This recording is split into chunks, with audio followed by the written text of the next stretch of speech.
Coming up this week in work. Is hustle culture making a comeback, just in some slightly prettier packaging? There's a new TikTok trend that looks like discipline but might actually be driving burnout. So what does that mean for your team and your retention? Are we rewarding the wrong behaviours at work? Steve Jobs once said that the most creative people don't join the Navy, they become pirates. So why are so many organisations promoting rule followers rather than rule breakers? And in the workplace surgery, do we need to fake it to get promoted? One listener says that being calm, quiet and competent just isn't cutting it with her boss. So we're asking, is extroversion still the unfair shortcut to leadership? This is Truth Lies in Work, the award-winning podcast where behavioural science meets workplace culture. We are brought to you by the HubSpot Podcast Network, the audio destination for business professionals.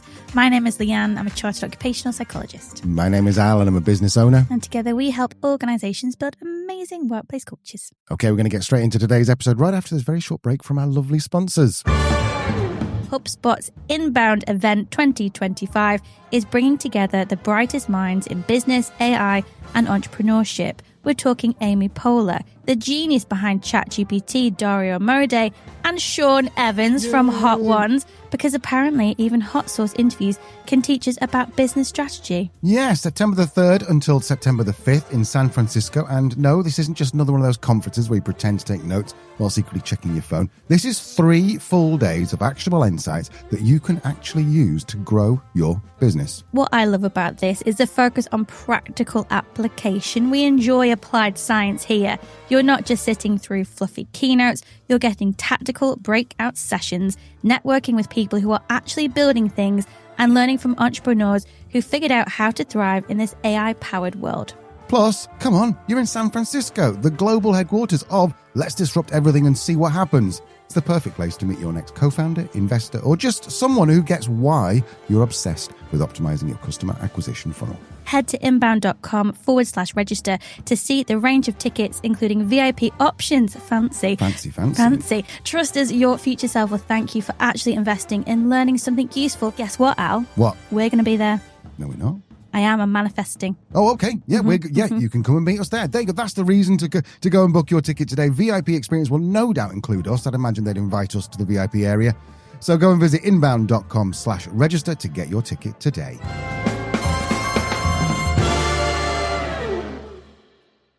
Welcome back, and it is Leanne's favourite time of the week. It is time for the news roundup. You always say something at this point, Lee. Start the jingle? Yes, that's exactly right. So jingle is being cued. What have you seen this week, my love? I've got a new word. Oh, I love when you new words.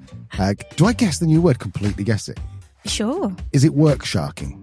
Oh no, what's work sharking? Work sharking is when you circle around your... No, I just made that up. Just completely made that up. But to be fair, everyone else just makes up words. So yeah, go on. What's your new word? I think we should make work sharking a thing, by the way. We'll talk about that later. Okay, we'll workshop it. Yeah, we'll put a pin in it for now. We'll circle back. My new word, locking in. Okay, well, I know exactly what this is. Go on then. Well, they say that on Twitter and on the Twik or whatever it's called.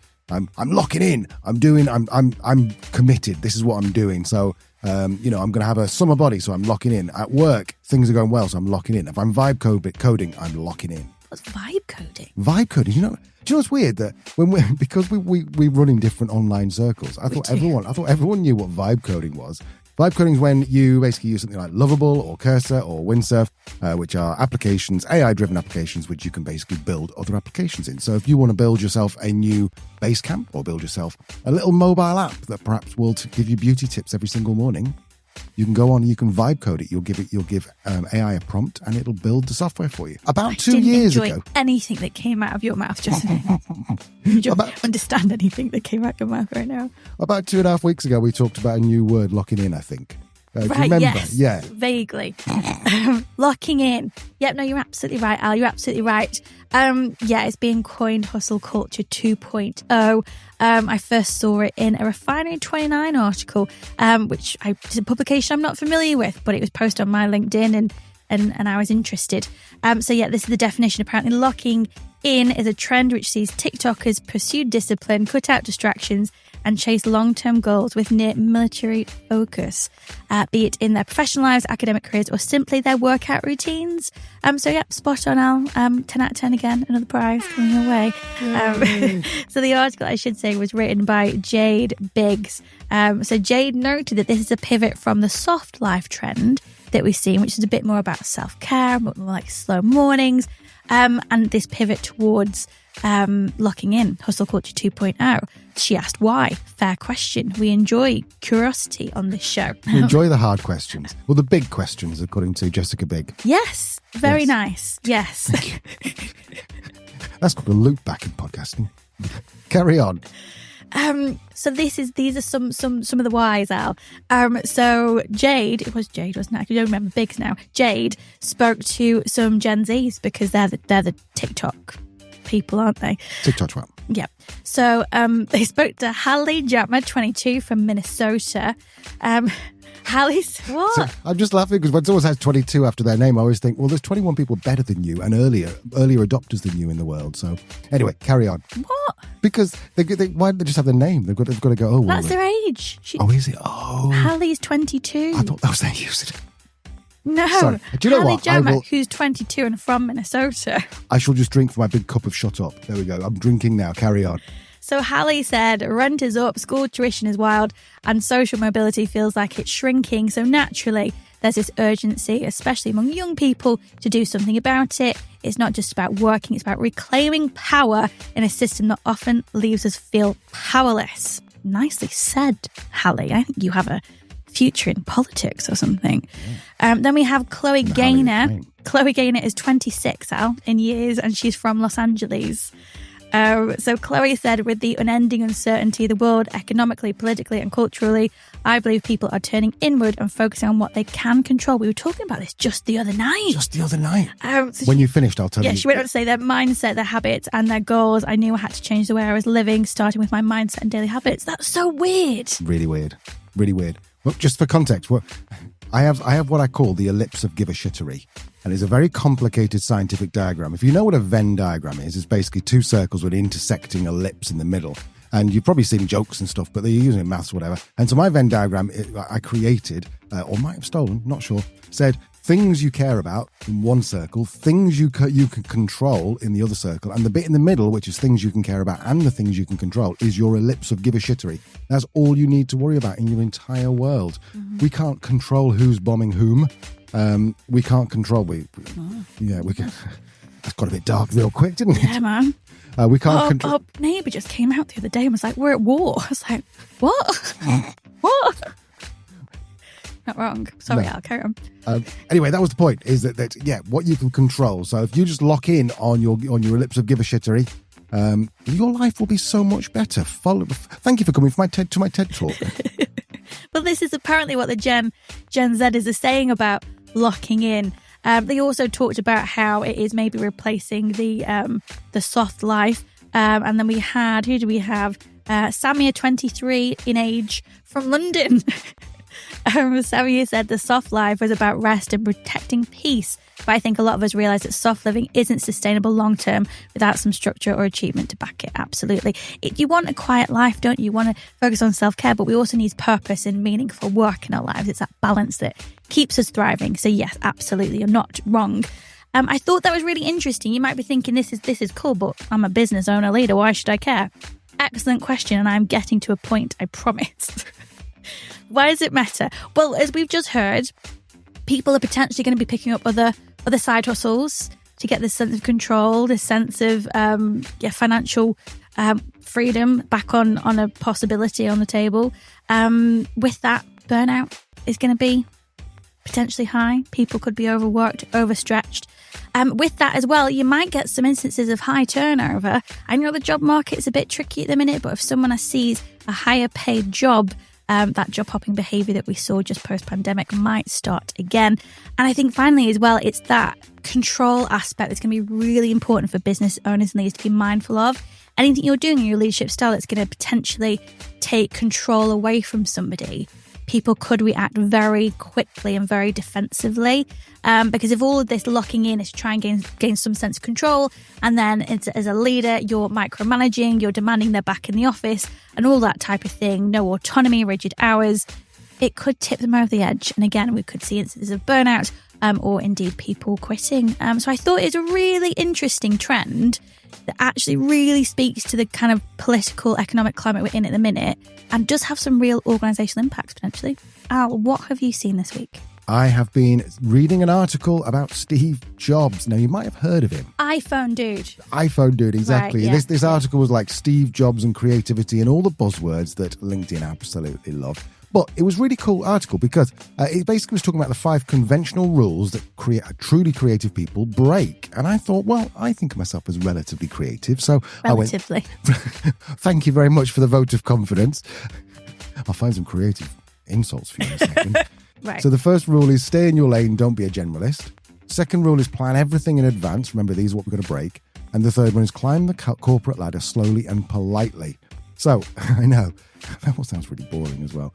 So according to Jobs, the most creative people do things and ignore specialization. His famous quote was, creativity is just connecting things. Basically, the more random stuff you do, the more you're going to be able to connect dots. And I know that Leanne and I have done this because we've had quite interesting and crazy life. And the number of times that we come into work and we go, actually, do you know what? Didn't we meet a guy who was doing something totally different, but we could potentially port that over here? So that was rule number 1. I really like that. I also, when I was a kid, my dad used to call me a butterfly mind, and it wasn't a good thing. You are a butterfly, my darling. That's a good thing, though. Butterfly mind. Yeah. Yeah? And it means that, you know how butterflies go from like flower to flower to flower. I used to go from idea to idea. So one week I was making kites in my out of bin bags, and then the next week I was making a remote control truck. But all of those things I think really helps. And when we come into creativity now, and I'm like, oh, I know a little bit about quite a lot of things. So it's kind of like, I don't know. I like that. Maybe that's not just justifying breaking that rule. The second rule to break was to plan everything in advance. Jobs said you can't connect the dots looking forward, you can only connect them looking backwards. And finally, there's the whole don't politely climb the corporate ladder. He actually reportedly said, be a pirate, don't join the Navy, which sounds great until you realise that actually most jobs are the Navy and pirates tend to get arrested or thrown out. But I think this point still stands, is that if you think, oh, well, I'll just work really hard for 30 years and when there's a promotion comes up, I'll go, yeah, I'd kind of like to have a go on that. Is that okay? This might have worked for your dad or your grandfather, depending on how old you are. It might have worked in the 60s, 70s. It doesn't work anymore. You need to be a little bit loud. You live life loudly, as we talked about last week. I feel like that's one of those, like, live life loudly, laugh lots. We'll get that in tapestry. We'll get a t-shirt. Yeah, we'll get a t-shirt for next week. But don't, in today's day and age, you need to be a bit louder. You need to, if you want something, go out and get it. If you don't, be polite and sit back and be a wallflower. Just go out there and think, what am I going to do? And his point of being a pirate is, if you take that to its extreme, you join the Navy for discipline and ranks and order. A pirate does whatever the hell a pirate wants to do, which is dangerous, but also kind of cool because you get a patch and you get to speak like, arr, yar. That's my impression of a pirate. Anyway, I want to be a pirate. That's what are your thoughts, Lee? You are a pirate. You are a pirate. I like the whole not planning thing. I think it's one thing to have a rough plan, a bit of a structure, or an outcome. Like you said before, an outcome you're working towards. Exactly how you're going to get there is going to change. Corporate ladder, yeah, that's tricky. Equally, financial stability, can bring some of that. But then equally, redundancies, and as we're seeing now from the Gen Z about locking in and trying to do things they can control, makes sense. I'm interested in the generalist thing, right? Because I feel like we've spoken to a lot of experts over the last year or so that have maybe given the opposite advice on that. That said, like, you need a specialism, you need a niche. Now, don't get me wrong, as a generalist, I feel reassured by this. But I don't know.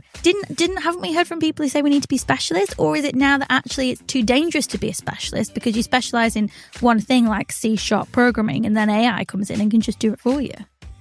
Yeah, I think reading between the lines, I think this was more like the advice was stay in your lane, don't be a generalist. And Jobs wasn't saying, well, just do a little bit of everything. He was saying, be a bit more creative, go and experiment with other things. So For example, you might be a specialist in neuroscience, like Dr. Hilary Scarlett we had on about episode 80 something. She might be that. But also, she was really interested in other things like change management. She was interested in what happened. She did a load of work around MRIs, I think, which technically speaking wasn't necessarily her specialism. So I think my advice would be, which to anyone now, is be known for something, but also be curious about everything. Oh, that's a quote right there, is it? Be known for something, but be curious about everything. Nice. Mic drop moment right there. Yeah, say no more. Lee, what else you seen this week? I don't want to. Did I win Tuesday's episode? You've won soundbite of the week, that's for sure. No, I do have something else, and it is really cool. I have a study about perfectionism, and a study that asked, is perfectionism causing burnout? Oh, do you know what's so weird? What?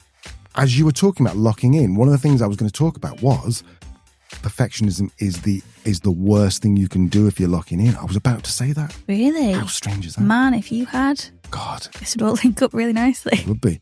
Wonder if I can go back and edit that in. Yeah, say it now and then we'll pop it in. Yeah, one of the things I'm thinking about really is perfectionism is like the enemy of locking in, because if you lock in and you really want perfectionism, you're going to end up burnt out, I think. Interesting.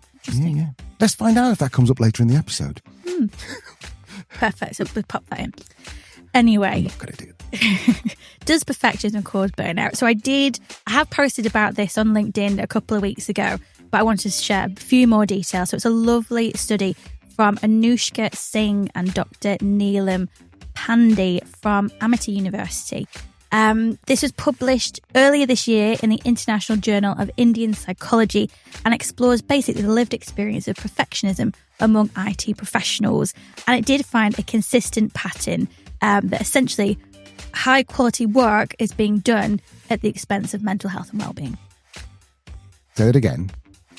High quality work is being done at the expense of mental health and well-being. And so you're saying the high quality work is that it's got to be, that they feel like it's got to be perfect work. Exactly. Got it. Right. Exactly. And it's having an impact. So this is how they did the study. So the researchers conducted in-depth interviews with IT professionals across companies like Google, Amazon and Meta. All participants had at least 3 years of experience identified with perfectionist traits and reported symptoms of burnout. They then used something called thematic analysis. That's when we just analyse words and find themes. And the study identified consistent trends in how perfectionism shows up and also how it wears people down. So these are some of the main findings and what kind of stood out to me. So perfectionism was the norm, not the exception. So 100% of participants associated their job performance with perfectionism and often defined this as delivering error-free work, even if that meant long hours or missing deadlines. Burnout was widespread, so 93% reported physical symptoms like migraines and fatigue, and the emotional toll of never good enough was shared across roles and across companies. There was also some tension found between productivity and performance. So whilst perfectionism led to high quality outputs, as you'd imagine it would, and professional pride, about 80%, 87% said it also caused delays, so overthinking the small details led to missed deadlines and increased team pressures. And then from an organisational perspective, mental health policies just weren't cutting through, so only 47% of participants found their company's mental health initiatives effective, and many said the policies existed on paper but not in practice, which is a very common thing, I think. And of course, leaders play a pivotal role in this as well.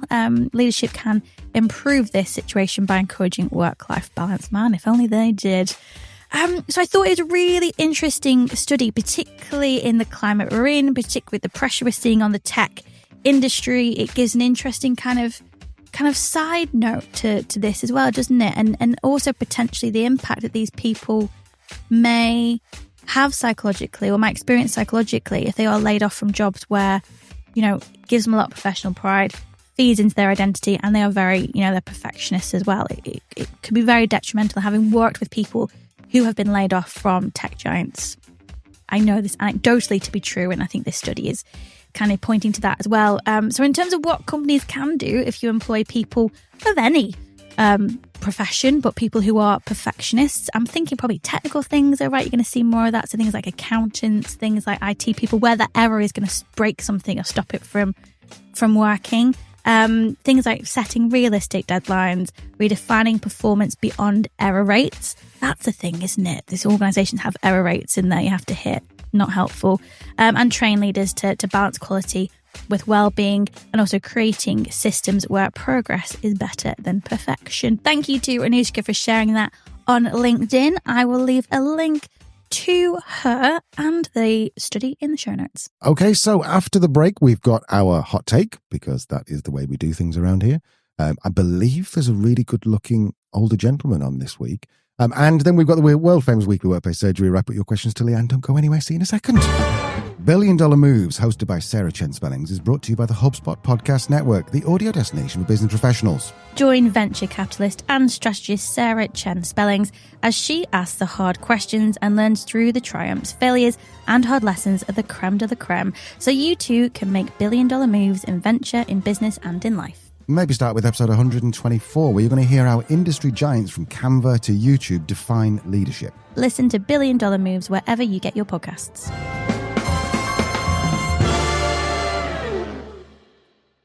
Welcome back. It's time for a hot take, the time of the week where we asked a workplace expert to let us know what's grinding their gears and what they'd want to change about the world of work. This week, I don't need to look very far for my guest. He's sat right there.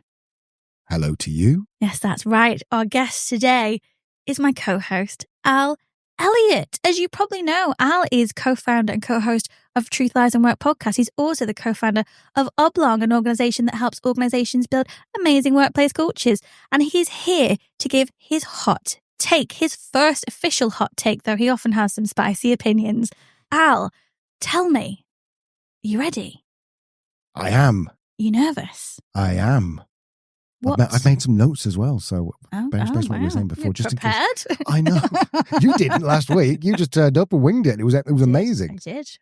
I knew what my hot... Anyway, it's not about me, it's about you. Anyway, Al, welcome to Truth, Lies and Work. Thrilled to have you here. Tell me, what is your hot take? Well, firstly, thank you, Leanne. It's a dream come true to be on the podcast. My hot take is that if you look bad on Zoom calls, you don't look busy. You just look like you don't give a shit. I'm a mess. My background's a mess. I'm all a bit flustered because I'm so important and busy. Exactly. That's not reading as I'm so important and busy. It's just reading that I don't care enough. Exactly. Okay. Say more. But the point is that you don't have to be perfect. You don't have to be like, we've got a studio at home and it is really nice and we've got lovely lighting and great cameras and stuff. We still don't always get it right, but we try really hard. However, all you need to do really, if you're going to look good on camera and sound good on camera, is work on three things. It's your video, it's your audio, and it's your background. That's really all you need to work on. And none of those things require huge amounts of work to get right. Now, just to give you the context, the worst thing you can do on Zoom, and a lot of people do this on Zoom, is they'll either have they'll have the laptop on and it's looking up their nose. So it's really weird. Or they'll have maybe on a different screen. So the camera's on one side, they're looking at the people in the Zoom call on the other screen. It's like, well, it looks like you're not even looking at the camera. But all of these things, I'm going to give you these sort of like 6 or 7 tips just to make yourself look and sound good on Zoom. Some of them will cost you money, but most of them won't. First of all, let's start with the video. First of all, have your video at least so the camera is eye height. You want to be ideally sort of chest to top of your head in the camera. Usually, I usually try and have about 3 or 4 fingers away from the top of the frame. And that gives you a nice framing. Secondly, don't have the camera so close to you. The number of people we interview and I have to go, can you do us a quick favor? Can you just either you sit back or you move your camera back? Because they're just basically like, hello, it's like, stop it, go away. So that's really sort of your video. And in terms of your actual video equipment, a webcam is good. Like most people have got, I think it's a Logicam C920, which is those ones which you sit on top of your screen. Most people got those. They're okay.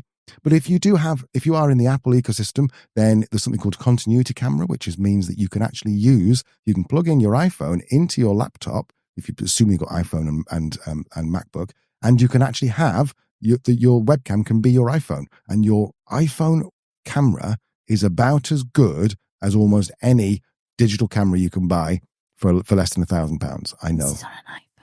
Yeah, these are on. All our secrets are coming out now.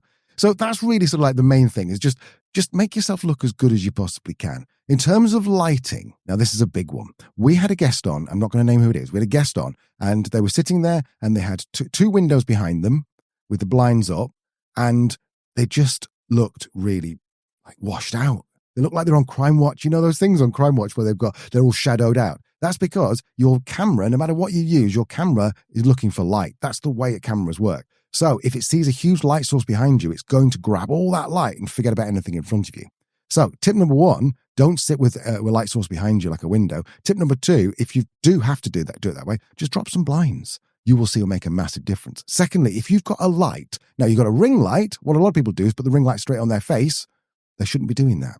They should be putting it against a wall or something, diffusing off the ceiling, something like that. So the light bounces off the ceiling, comes back down diffused. It'll make you look so much better. You can do the same with a floor lamp or any other kind of lamp. You don't need a ring light. Just get a really strong bulb, bounce it off the ceiling, and you'll look really good.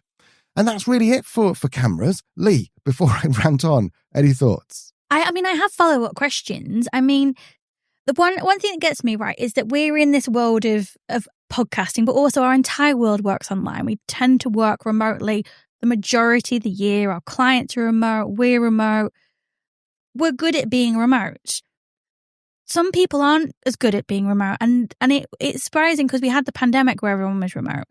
So I guess my question is like, what's if I can only get one of them right, is there one that's more important? Like, is it getting my video right is better, getting my audio right is better, getting my background is better? Because you do checks with every single guest that comes on the show now, and you have for like the past 4 or 5 months or so to coach them through these things. So which is the most important? Is there a running order? Believe it or not, it's audio. Right. Most people, you'll notice this yourself. If you start watching a YouTube video and the audio's pretty good, but the video's not great, you'll watch it. If you watch a video where the video's really good, but the audio's really bad, you'll click off. So audio is the most important thing. Now, well, let's talk about audio then, because you can go like full on knobhead like we have and get these mics, and they are fabulous and they're not that expensive, about 200 quid each or something. Maybe what's that, about $220. But they have to be very close to you. So yes, you can do that, but that's like the best of the best. The next one down is getting a shotgun mic, and that's one which can sit behind your camera, and it just basically directs itself right at your face, and it picks up your sound much better. Again, you're still talking 100, 150 quid to get a fairly decent one. What I would suggest is just using AirPods or like Android equivalents, the Bluetooth pods, because most of them, unless you're buying like the £9 ones on Wish, or what's the other one they have in the UK, unless you have those, they're going to have a pretty decent mic in them. So just sync that up to your computer. If you have some of the if you have like some wired ones with a microphone in it, that's great too. Now, a couple of other tips with the audio. First of all, never ever, unless it's just like a really we have a quick call with your team or something. But even then, I would counsel that you should make an effort. Never ever just have the audio coming out of your laptop and your microphone in your laptop, because what happens is the audio comes out the microphone, comes out the speaker, goes back into the microphone. It makes you sound all echoey. And the second tip is, no matter where you are, try not to sit facing a hard surface like a wall. Because if you've got a wall, what'll happen is you'll talk, it'll go into the mic, whatever mic you're using, it'll bounce off the wall, and a quarter of a second later will go back into the mic, and that's what makes you sound all echoey. Is when you've got it's the echo is your voice going into the mic, bouncing off something else, and going back into the mic. And is that also why sometimes when I speak to people, I can hear myself?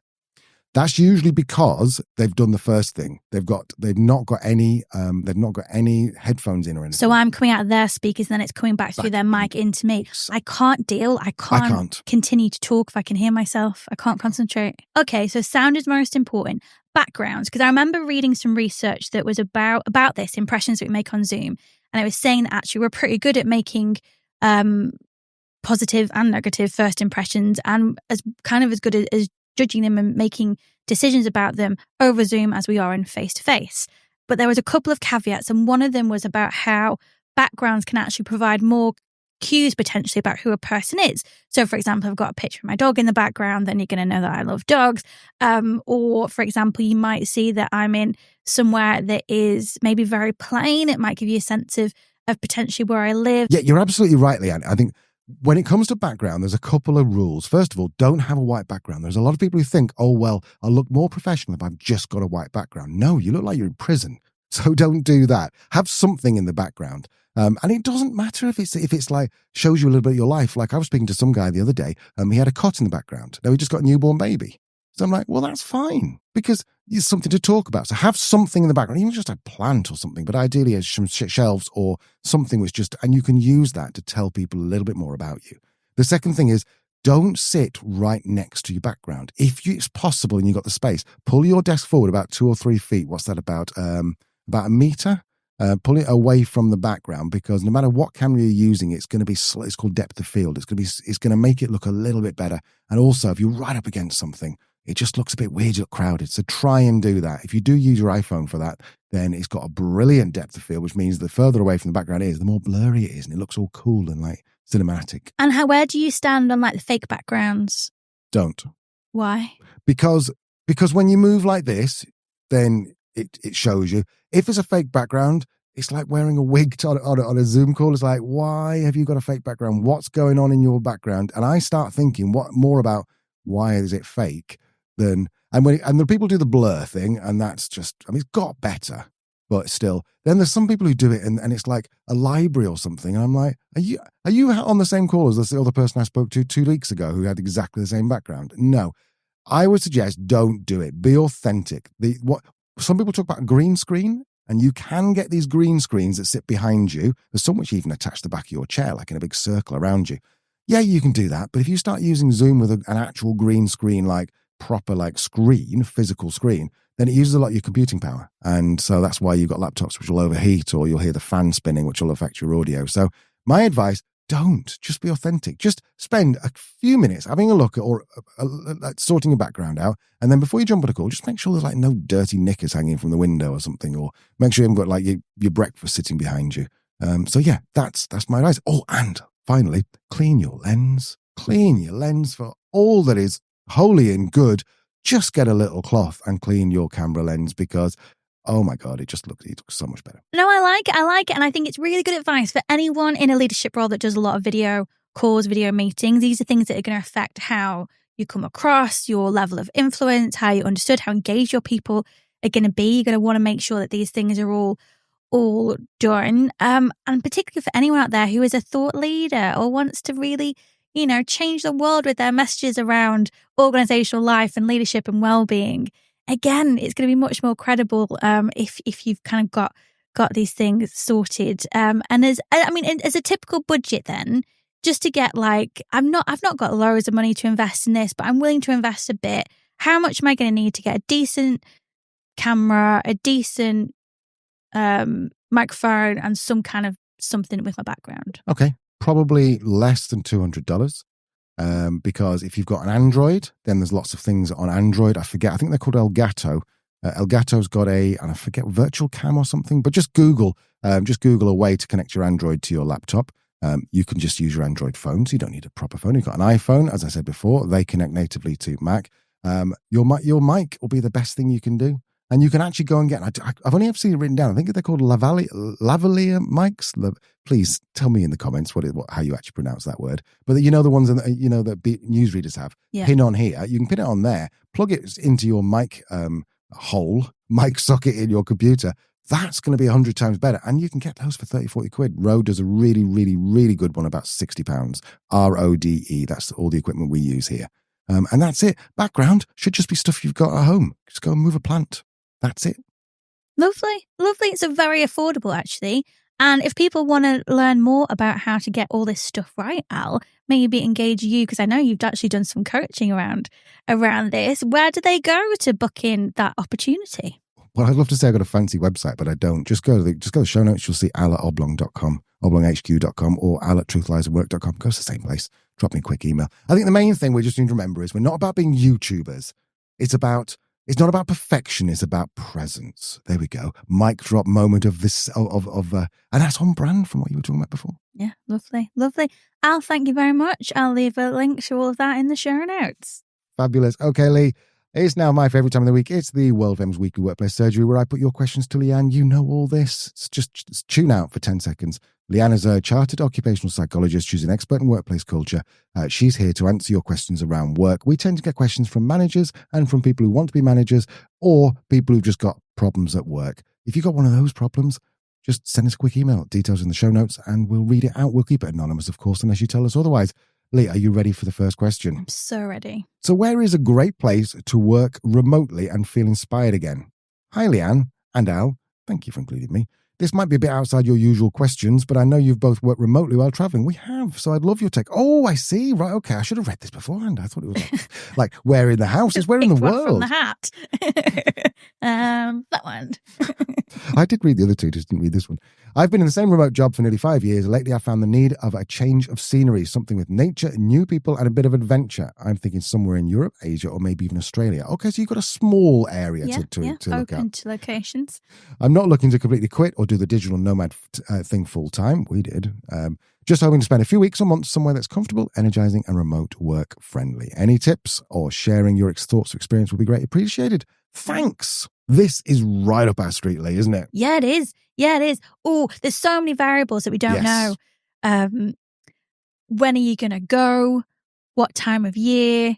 Do you prefer warm weather, cool weather, mountains, beach, seasides, that type of thing? You said nature. Nature can mean a lot of things. Broadly speaking, the most important thing is going to be things like your internet, isn't it? And making sure you can still do what you're doing. And in our experience, it's actually really surprising where you'll find some of the best internet. Obviously, you're going to have your kind of digital nomad hotspot. So I'm talking things like Prague, where else? Bali. Yawn. Yeah. I mean, I guess anywhere around Croatia has now got a digital nomad visa. There's lots going on there. Portugal, of course. And that can be quite nice because you'll find a lot of other people that are doing what you're doing. There is a risk of getting a bit lonely sometimes if you go to more obscure places. So for your first time, I'd recommend going to more of a digital nomad hotspot, or at least where there are some. So they're probably the main ones in Europe, aren't they? Czechia, Portugal, Croatia, Poland potentially are probably the main ones that you want to look at. And I don't remember any internet struggles in those places. Croatia is a bit hit and miss from time to time, but that was on the island. So if you stick to somewhere around Split, is a cool city. Yes, I tried. Yeah, Split's really great, beautiful coastline as well. Lots and lots of nature, stunning. If you're going for the nature, Croatia's probably a really great shout over. Prague, Czech Republic, very built up. Portugal, beautiful nature but very busy. So Croatia could be a good shout, but it is quite expensive. Yeah. If we're looking east, and this is where you'll be surprised, I have had some of my strongest 4G internet access network thingy going on whilst I've been on a ferry in the middle of the sea somewhere in and around Thailand. It's true. I don't understand how it works, but it did. Thailand has got loads of digital nomads. I think it's a really good introduction to Asia if you've never been before. The food is incredible. Lots of different islands you can go to with different vibes. So when you're feeling a bit quiet and a bit like you need some, something more going on, you can go to the busier islands like Koh Samui, or then you've got other ones that are a bit quieter, like Koh Lanta. Oh, that's the bigger digital nomad one, isn't it? Koh Lanta. The one you want to go to. So I think Thailand is a really good one. Don't go to Bali. Nope, just don't go to Bali. Don't. It's not good. And you know what gets me? Alec, if you're listening to this, I have friends that ask me about Bali and I always say, didn't like it, didn't vibe with it, wouldn't go again. They always still go and then come back and go, you were so right about Bali. I'm like, I know. But I guess maybe just have to see it. Don't go to Bali. Australia, we spent some time in Australia and New Zealand. Beautiful. I'd probably vibe a bit more with Melbourne than I did with Sydney. But again, that pricey city. Yeah, New Zealand could be a better shout. Again, expensive, but you're going to have some beautiful, beautiful countryside there. So they're my general thoughts. I maybe have some quick tips on equipment as well, but Al, first of all, what are your thoughts on location? Yeah, I agree. I think if you really like nature, then Eastern Europe is a good place. Oops, sorry, take my microphone. You got that excited. If you really like Eastern Europe, is a good call. So you potentially, if you're intrepid, look at Georgia. That is, we've never been. We'd love to go. It's spicy now, isn't it? Well, yeah, I don't know how quite. I mean, I've seen that it's okay, but yeah, maybe don't take my advice on that. Do your own research. But certainly look at, Bulgaria is really cool. Look at Greece. Yeah, Greece, North Macedonia is a cool place. So I think Eastern Europe is really cool and also is relatively inexpensive. The internet is usually pretty cheap. If you just want beach life for a couple of months, Thailand, go to Koh Lanta or Trieste, not Trieste, that's in Europe. What's the one down, Trat? Trapp's on the mainland, isn't it? Yeah. Koh Lanta, Koh Chang we really enjoyed. Koh Chang is stunning. And you're going to go in there, you're going to go and buy so before you go and buy a 4G router. Make sure it takes a SIM card, usually about $60. Go and get a 4G router. And then when you get there locally, there's an application called Saily. Yeah. Which I don't know whether it works over there. We use it in Europe, but I don't know if it works over there. But we just go to any kiosk and just go and buy a data. And the data's so cheap. Yeah. It's like fast. Fast. You get, at the time, we were getting 20, 30 megabyte down. And that was like 7 years ago. So it's going to be so much faster now. And you're just going to get the most beautiful experience, in my opinion, if that's your bag, if that tickles your pickle, because you can be sitting on the beach. Don't sit on the beach with your laptop. You get standing in your laptop. But you could be sitting there. You could go and have some lovely food. You'll be in shorts and T-shirt. It's just go at the right time of year. Yeah. Do you know what I think? Yeah, I think Thailand's a really good shout, particularly if you're looking for travel, something a bit different to reset. There is a digital nomad community there. There's great internet there. Internal flights are really cheap, so you can bob around different islands. It's really also cheap to hire a driver. We did that a couple of times. Yes. It worked out about the same as a flight for both of us to just get in a taxi to go down from Bangkok to one of the islands. It's fabulous, and the accommodation is so affordable, so you can stay in places that are a bit more hostely, backpacky. Then you can go somewhere really nice. Great hack if you do go somewhere nice that includes breakfast, because they have a lot of savoury stuff for breakfast, and breakfast usually goes on till 11. We get up early, go for breakfast like 7. This is when we had a bit less money. Also, it's just a savvy thing to do. So we'd have breakfast at 7, and then we'd have lunch at like 10:45. Beautiful. Yeah. Agreed. Go to Thailand. Okay, well answered. And we love questions like that. If I'd love to say, if you like that, go and check out our other podcast, A Sideways Life, but don't, because we haven't posted for about 18 months. There's a lot of episodes there. There is a lot. Okay. Yeah, there's 200 odd episodes. Yeah. So we get a little drunker on that one. Actually, we don't get drunk at all on this one, just to be clear. Okay. Question number 2. Do I have to fake it to get promoted? I'm 28. I'm project coordination for 4 years, but last week my manager told me I'm not leadership material because I don't speak up enough in meetings or make myself visible. Apparently I need to build influence. The thing is, I listen more than I talk. I avoid drama. I get on with the work and fix things before they become problems. I've tried being louder for a month and it just feels fake and it feels exhausting and I don't think it's working. So here's my question. Do I really need to become someone I'm not to get ahead? I put the wrong intonation on that. Do I need to become someone I'm not to get ahead? No, but you might need to manage the expectations of others and how they see you at work. This is one of the most frustrating myths for me in the workplace, is that extroverts equal better leaders. The loudest person in the room is often not the smartest. So I think that is just a myth that isn't. You are actually also really smart, though. Every rule needs an exception, don't they? Every rule needs an exception. So I think, yeah, loudness gets you noticed. But being talkative isn't great leadership. That's not really how it works. And introverts can absolutely lead. We talked to John Amici about this when he was on the show, and he was very, very clear that often introverted leaders can be even more effective because they're more introspective, they're more reflective, they're more empathetic.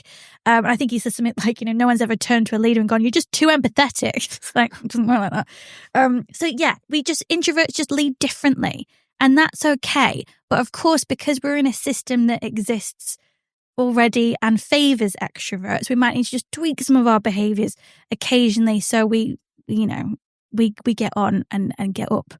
So I think you don't have to fake it, and you're right, that will be exhausting because it's all this effort going in, which is hard for an introvert anyway. But anything that is the dissonance between our behavior and how we're actually thinking and feeling inside is going to cause tension and ultimately stress.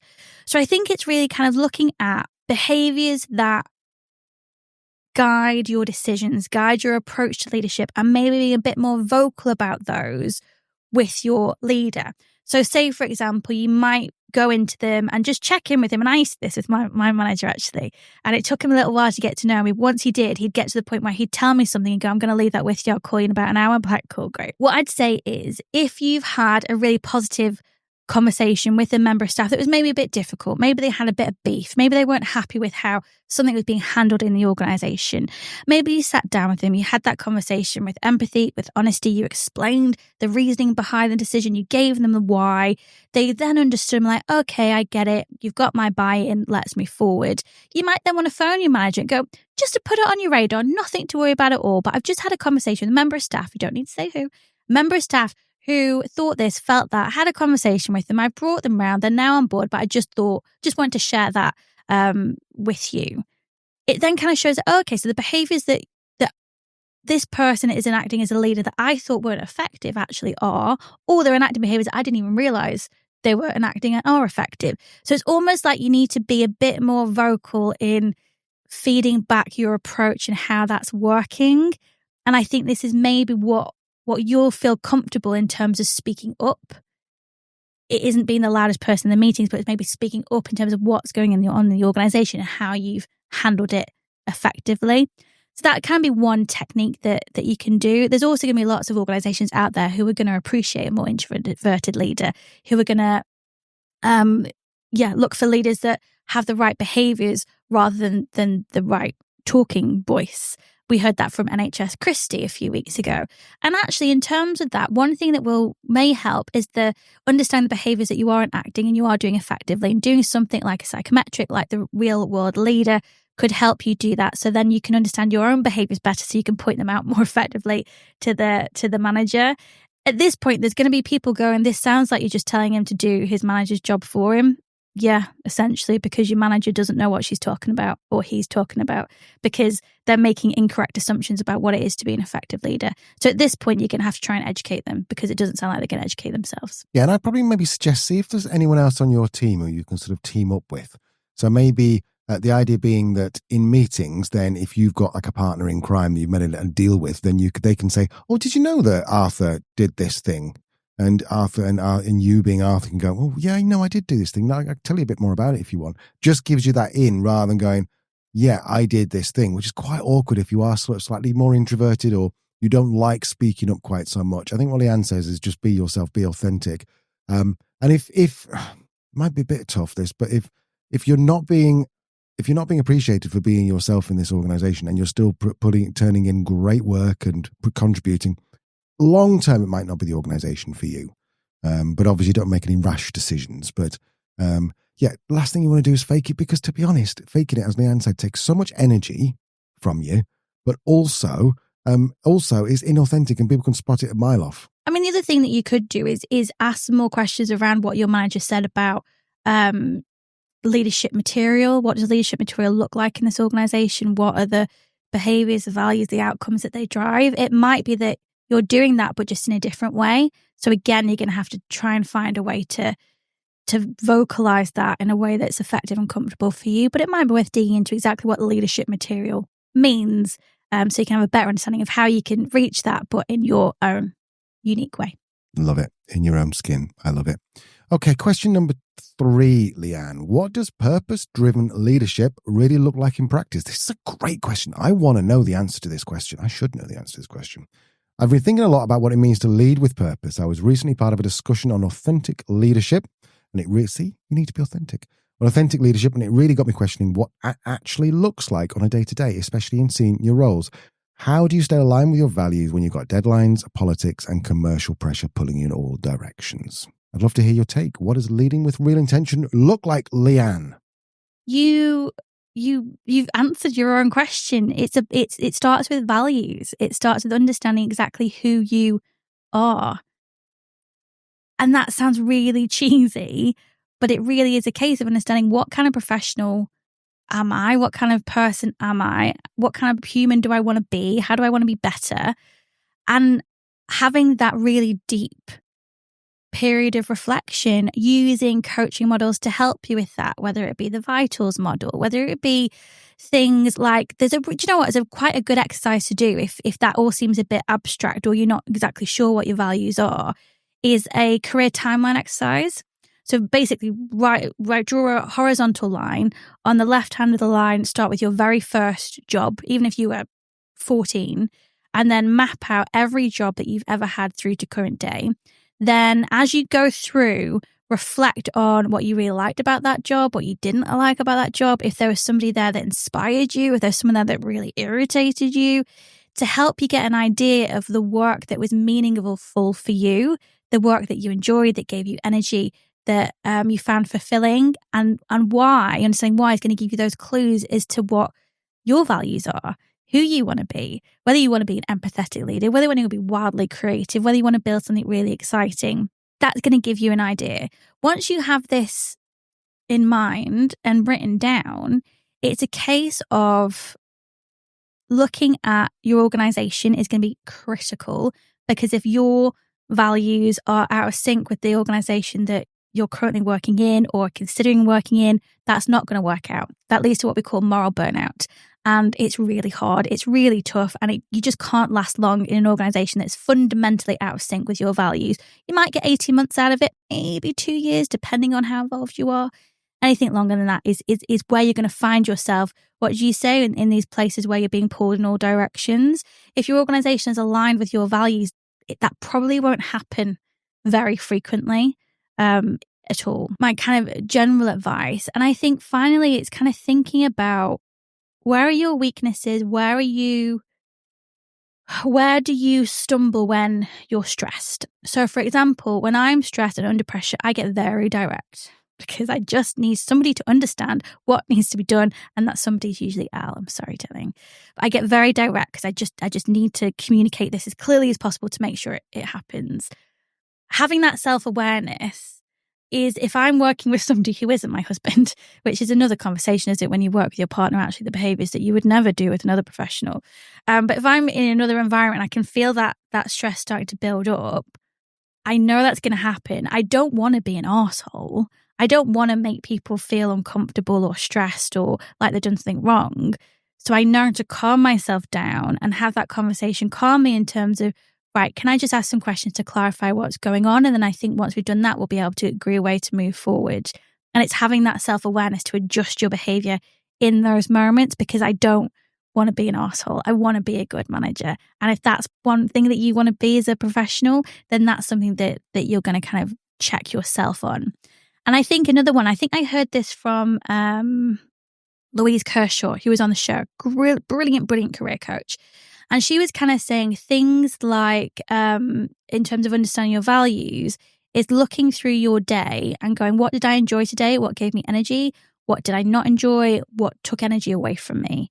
And if the negatives are outweighing the positives on most days, then that's another indicator that you're out of sync with the organization you're working in or the role that you're in. So in terms of what is purpose-led leadership, it's intentional, it's mindful, it's reflective, it's proactive, and it's done every day in a way that you self-audit yourself. And over time, when you find yourself in that right organization, your colleagues will help you audit that behavior as well and check in.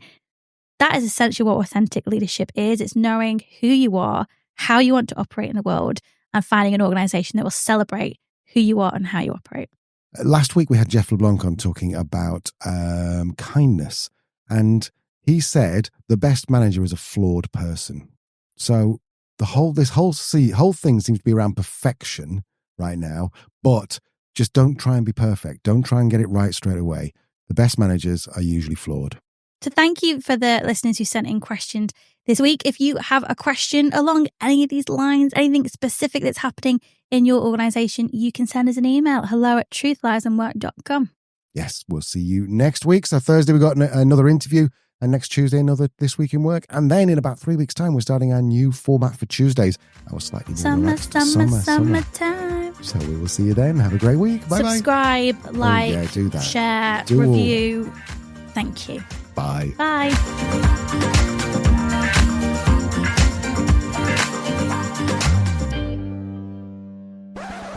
This Week in Work. Is hustle culture making a comeback? That's my bit, bitch. Oh, sorry. Plus, are we rewarding the wrong behaviours at work? Steve Jobs once said, join the Navy. No, he didn't. This is Truth, Lies and Work, where workplace culture meets science. The award-winning podcast. I don't do this, Ben. Do you want me to just do it?